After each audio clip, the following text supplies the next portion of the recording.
Hello, thanks for the opportunity to honor the Culture and Animals Foundation and Tom Regan. My name's Liz Marshall. I am the writer-director of The Ghosts in Our Machine, and I'm one of the producers of The Ghosts in Our Machine. And I'd like to just say that the Culture and Animals Foundation played an instrumental role during the early life of the film. A CAF grant allowed me to formally begin the process of developing the visual and contextual concepts of the documentary and to create the very first necessary pitch package so that we could go out and try to get funders for the film. And subsequently, Ghosts was the first animal rights film funded by the National Canadian Documentary Film Industry. And since its release in 2013, it has had worldwide exposure. The film continues to have qualitative and quantitative impact around the globe and is now translated in 5 languages. As a documentary filmmaker and advocate, I really believe that films are powerful vehicles to express urgent moral questions and to attract the attention of diverse audiences.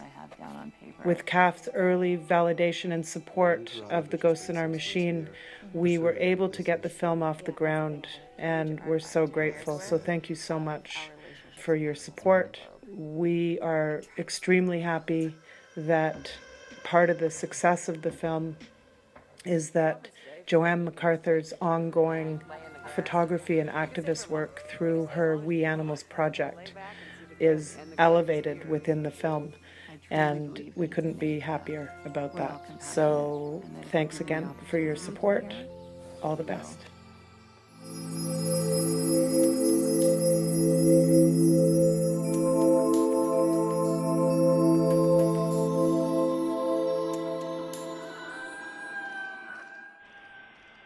Hello, my name is Joanne McArthur, and I'm going to read a letter that I wrote for Tom and Nancy Regan here. I'm so thankful to Tom and Nancy Regan for envisioning and creating the Culture and Animals Foundation.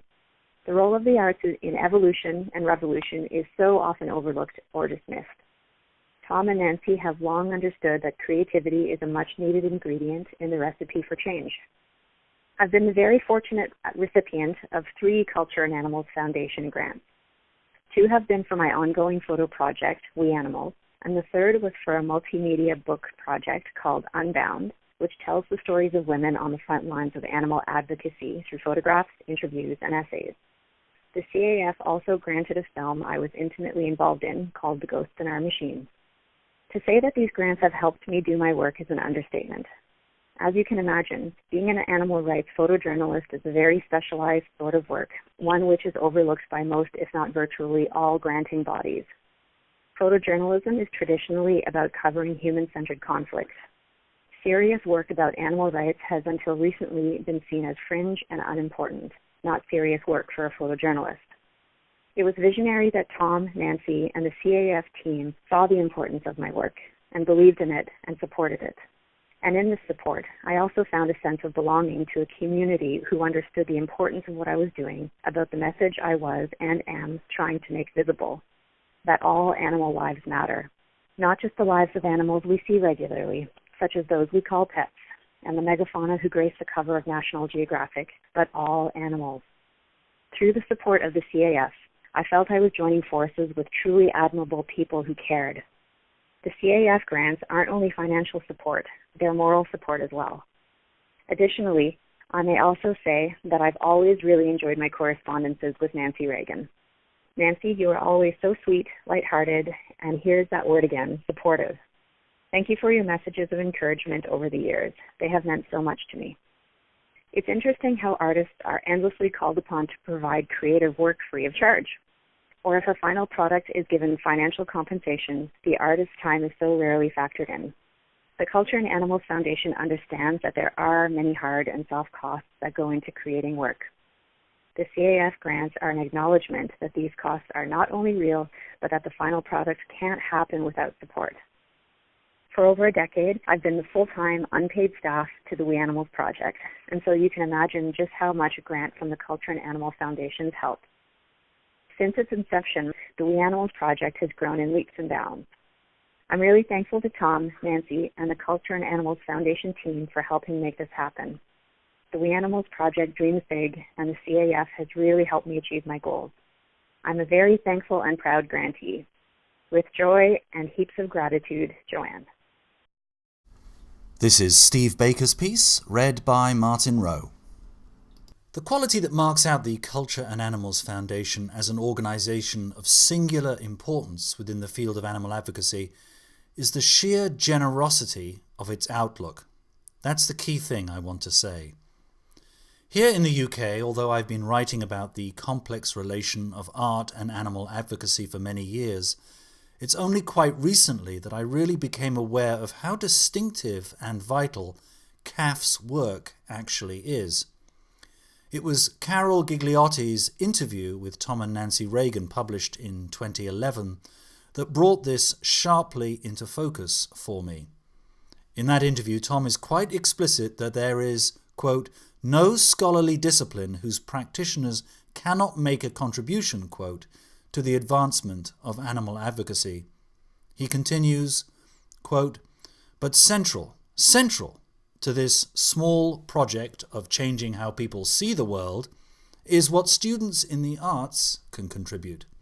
If we are asking people to imagine new possibilities, and as animal rights advocates we are, who better to turn to than those creative people who specialize in imagining new possibilities?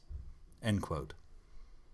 Even in 2016, it's still as astonishing as it is heartening to read those words. I've regarded most of my own writing on animal issues as a modest contribution to the growing interdisciplinary field of, quote, animal studies, quote, since it emerged under that name in the early 1990s. And I feel exceptionally lucky to have found there a community of scholars who share many of my ideas and concerns. But even within that field, my attempts to champion the distinctive contribution and perspectives of contemporary artists has often met, and continues to meet, with considerable skepticism, not least from those who regard philosophy as inherently more serious and more important than art in its engagement with animal issues. And that's the context in which it's so valuable to find an organisation not merely acknowledging, but embracing the arts, in what the Regans call the mantra of the Culture and Animals Foundation. Quote, we'd rather be inside the theatre performing than outside the theatre protesting. End quote. In that same interview, Tom speaks about the, quote, power of art, quote, in the hands of an artist like Sue Coe, and about his awareness that there's another generation of artists like her out there.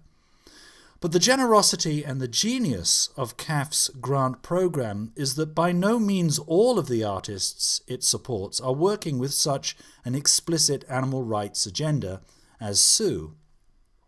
There's a great tolerance for what Tom has called muddlers, those of us who can't regard ourselves as activists, but who nevertheless try in a modest way to contribute to a climate of opinion or a critical framework that gives shape to a refusal to be indifferent to animals and to their place in contemporary life. There is, in other words, a vital element of trust in the way in which CAF grants are awarded. It's a recognition that Nancy's vision of CAF's, quote, cultural activism, quote, will necessarily be a collective and a cumulative endeavour, with contributions from some unexpected quarters. I've been very lucky in being the recipient of 2 CAF grants, as well as having the privilege of writing letters of support for a couple of other successful applicants. So these remarks are based partly on personal experience. The first grant was in support of a book in which I focused on the voices of contemporary artists whose work is directly concerned with questions of animal life. But it's the second grant, awarded in 2014, that meant the most to me. I've been writing about the visual representation of animals for almost 30 years, and 5 or 6 years ago I decided to try to put into practice what I'd actually learned from that by starting to make animal-themed artwork of my own. This was not an abstract technical exercise, but an attempt slowly and seriously to work towards making persuasive images that might be of interest to other people too. And that second CAF grant enabled me to accept an extraordinary but unfunded invitation to show 6 pieces of my work in a major animal-themed exhibition called Arche Noah at the Museum Ostwall in Germany, alongside over 100 other artists ranging from Picasso to Mark Dion. That opportunity, and the CAF grant that enabled me to accept it, has given me a new confidence in my nascent art practice. I don't know where it may lead, but I'm determined to pursue it, and I have the Culture and Animals Foundation to thank for that. And that's what the Culture and Animals Foundation does. It gives people confidence and hope and recognition, and it trusts them to use those things in the best interest of animals.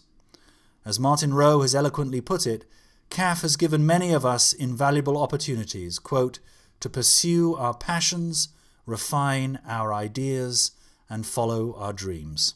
End quote. Steve Baker.